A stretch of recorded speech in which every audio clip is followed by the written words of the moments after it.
Am I the a-hole for not saving half-siblings I have no relationship with from foster care? My parents' marriage broke down 11 years ago. I, now 25 male, didn't see my dad once the marriage ended. He reached out a couple of times, but I told him I would never play happy families with him and the woman he cheated with, so he left me alone. There were times members of my extended family encouraged me to change my stance. Some even praised his affair partner and said I'd like her. I actually dropped the rope with many relatives who were pushing for this.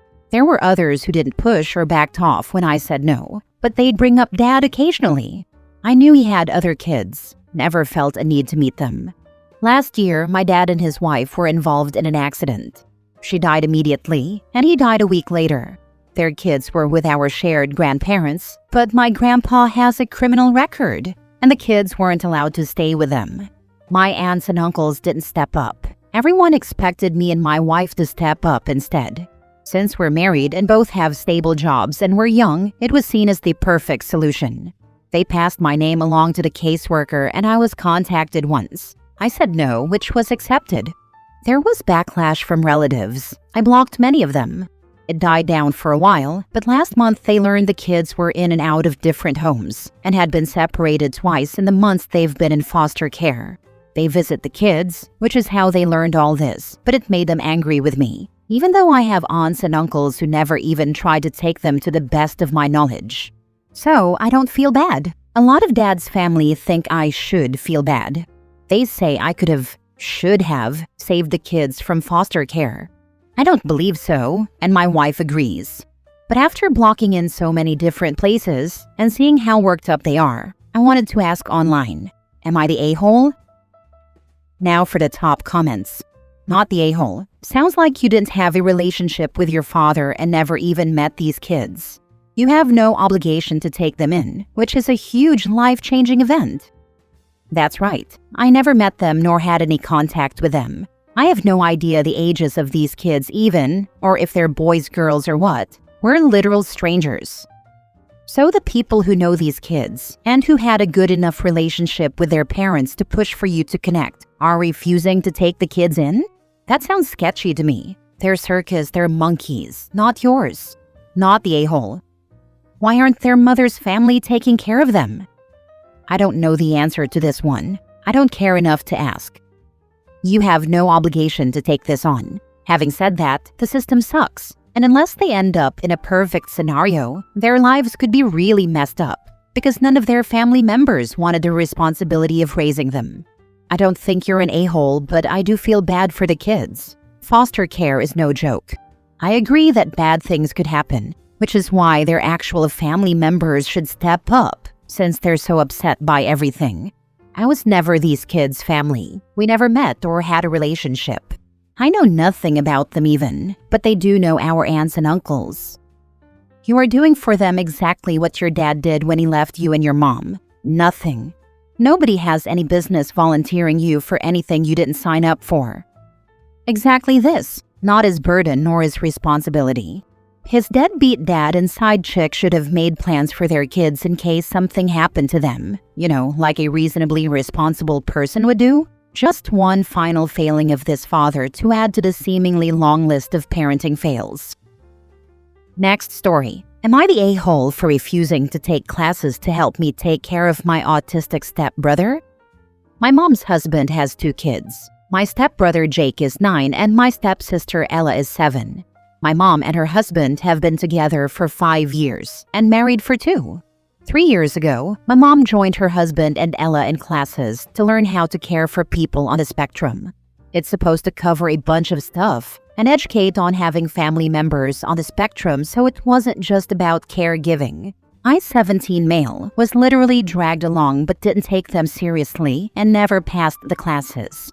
For one, I didn't want to be set up as a babysitter for Jake and Ella. The other thing was, I resented all the changes we had to make for my mom's husband and kids to move in that accommodated Jake.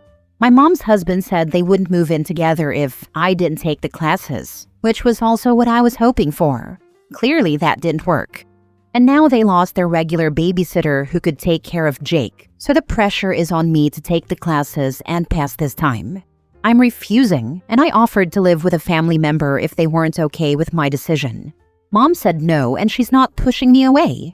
I told her she needed to let this go then.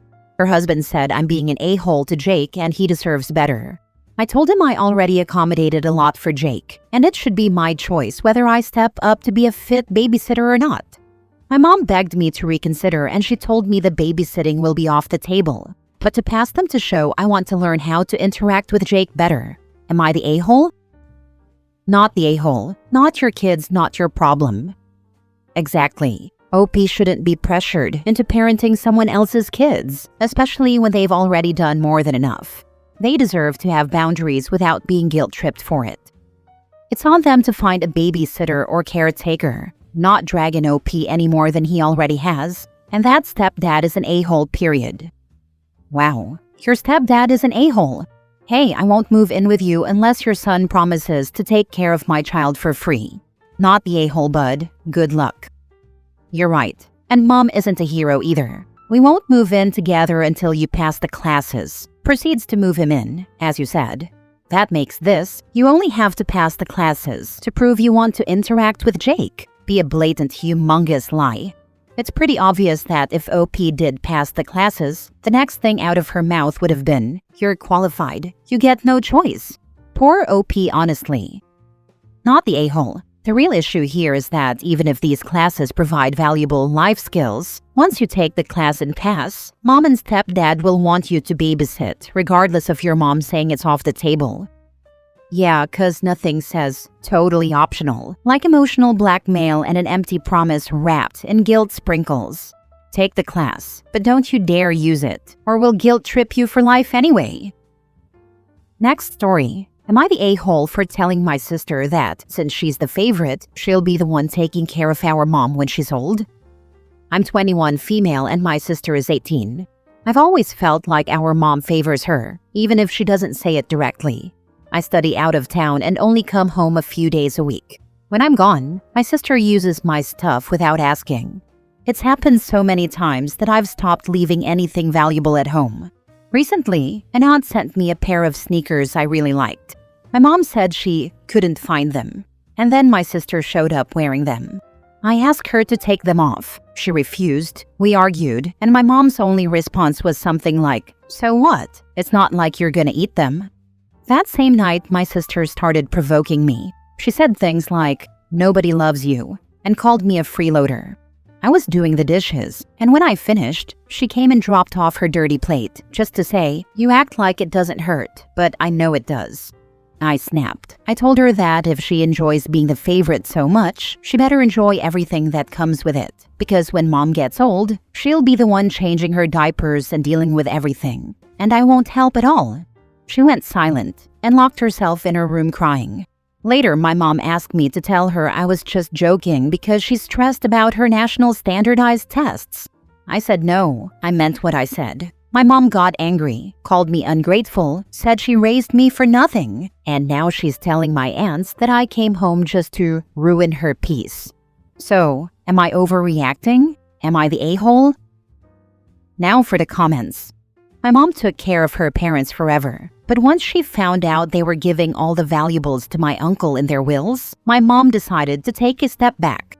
Since the favorite was basically getting everything, mom said he could start earning it. When Grandpa's dementia got to the point of not allowing him to live alone, mom called my uncle and said come get him. That favoritism crap leaves scars. Nobody should grow up feeling less than one of their siblings. Your mom and sister are both a-holes. Not the a-hole for saying it, but stand your ground on it. Oh, and tell your aunt to mail stuff to your school address, not your parents' place. And if you're just coming home to ruin her peace, stop coming home. Go live life and enjoy it. See them when you absolutely must. I'll remember that, and when I leave and she wants to see me, that's what I'll answer. I don't want to ruin your peace. Next story. Am I the a-hole for ignoring my half-sister because she complains that my tattoo only represents my mom and not hers? I, 22 male, lost my mom when I was 5. My parents had a complicated relationship, and I believe my dad was with his present wife before my mom died. If not, he moved on very fast because my half-sister, 16 female, was born less than a year after my mom died. I was 6. My relationship with my half-sister's mom was never a close one. I resented her and my dad for making things move so fast, and I resented her attempts to parent me, mostly times when she challenged me on why I denied she was my mom too, or when she put a limit on how many photos of my mom I could have in my room at any one time. She accused me of keeping them to hurt her, which wasn't true, but she felt hurt seeing them and realizing I kept them close. Dad and I drifted apart entirely. He knew how I felt and didn't want to face it, and I was still so mad at him for turning my world upside down after Mom's death had already done it. My half-sister and I had a decent relationship despite all that. We were never super close, but we were okay. When I was 16, my half-sister's mom was diagnosed with a pretty awful neurological disease, a terminal one. She's declined a lot over the years. I've tried to be supportive of my half-sister, but I know she has some resentment toward me because I have not helped care for her mom. And once I moved out, I cut ties with my dad and her mom, but kept in touch with her. Last year, I got a tattoo. I'd always wanted one that honored Mom, so I got an owl bear because I remember my mom being wise and loving. Her name's also included, along with a small heart. My half-sister has seen it on social media a little, on my page and the tattoo artist's page. When she first saw the fully healed tattoo, she asked me about it and asked why I just had my mom and not both mine and hers. She told me her mom raised me longer than my mom did and that her mom was dying. I explained that my relationship with her mom wasn't a good one, and she was never my mom. My half-sister didn't like my answer and pushed against it repeatedly and brought it up repeatedly. It reached the stage last month where I was tired of the fight and so close to telling her I really don't care about her mom's feelings or what's going on with her. I knew, given everything, that would be too far, so I started to ignore her. She refused to drop it and ignored my boundaries and attempts to change the subject. When she realized I was ignoring her, she started calling me names and asking how I can be such a loveless jerk. Am I the a-hole? Not the a-hole. Having said that, she's a kid and going through a difficult time. Everything you're doing is right, and while she is wrong, it's understandable. I know, and that's why I stepped back before I said something that would be more hurtful. She doesn't need to hear me say how I feel about her mom. Not the a-hole. Sorry about your loss. And sorry your dad is such an a-hole. You deserve better. Stay away from them and find your peace. Thank you. I miss her a lot still, but I know she'd want me to be happy and I am. My life is pretty good right now, despite everything. This may be harsh, but perhaps it will help her understand your point of view. Ask her, right now while her mom is actively dying, how she would feel if dad brought another woman into the home so soon after she passes and a new kid was born. Would new woman be her mother? She should get the point. I understand dumping that on a teen going through her parents' death is really cold, but that's the point. That's what they have all done to you for over a decade. And sometimes they're selfish and entitled people that cannot understand someone else unless and until it finally happens to them. Last story. Am I the a-hole for moving into a studio apartment away from my mother-in-law who moved in? Long story short, my boyfriend's mom is poor and had to move into my boyfriend's and my apartment last month because my boyfriend's brother, who lived with her, got them both evicted. He stole her car, wrecked it into their apartment, and almost killed someone. He's currently in rehab. Before she moved in, I sat down with my boyfriend and laid out the requirements for her living here. She must cut off contact with his brother for his own good and never invite him over, as I'm afraid of him retaliating at our apartment and getting us evicted too. She should also stop enabling him with a constant safety net to continue his drug use. I know that sounds harsh, but it was the only way to actually force him to get help. This has been an almost decade-long battle of her enabling him, and he's not getting any better. My boyfriend agreed to this, and she agreed. Cut to 2 weeks in, I come home from work. My boyfriend and she are laughing about how they took his brother to Golden Corral when I was gone, and he was so high he was nodding off in the food. I was so upset that not only did she break the cardinal rule I set for her, but that my boyfriend went along with it too. I told him I felt betrayed and that he just set a precedent for her that she can do whatever she wants now because any rule set isn't actually going to be enforced, clearly, by his example. He told me he did it because he thought it was too harsh after the fact, without telling me he had changed his mind and thereby went against our agreement. I otherwise wouldn't have let her live here rent-free. My boyfriend said putting her on the street was too harsh of a punishment for breaking the rules. But isn't that the point? Now she's telling us we need to do her chores when we pay the rent because she doesn't want to do them, knowing he won't enforce anything or kick her out because he ultimately can't face the guilt of doing so. He has attachment issues with her and a heavy guilt complex. Our apartment leases up in a couple of months, and now that we're moving, she asked us, so where are we moving to? Fully expecting a free ride and free rent at our next place. I was so dumbfounded because she was only supposed to be here until she got housing, but low-income housing waiting lists can be months to years long.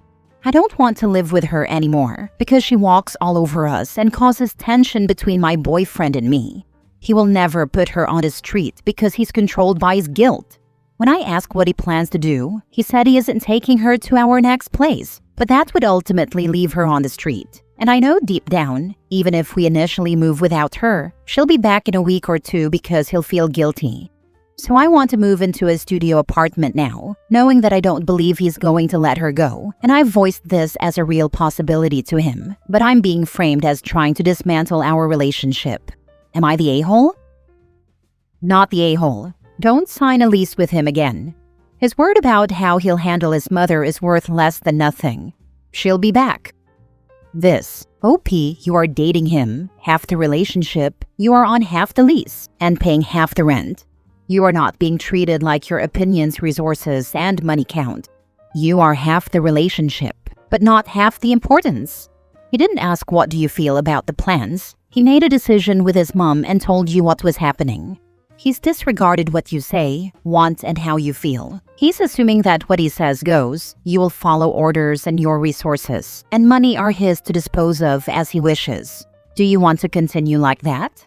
Not the a-hole. You're not only showing some self-respect, you're saving yourself from the mess that is coming. My question to OP is, why is he still your boyfriend? He should be your ex by now. She's upset the mother is enabling the brother, and that boyfriend is enabling the mother. Meanwhile, she's enabling the boyfriend, and by the transitive property, also enabling all of them as well.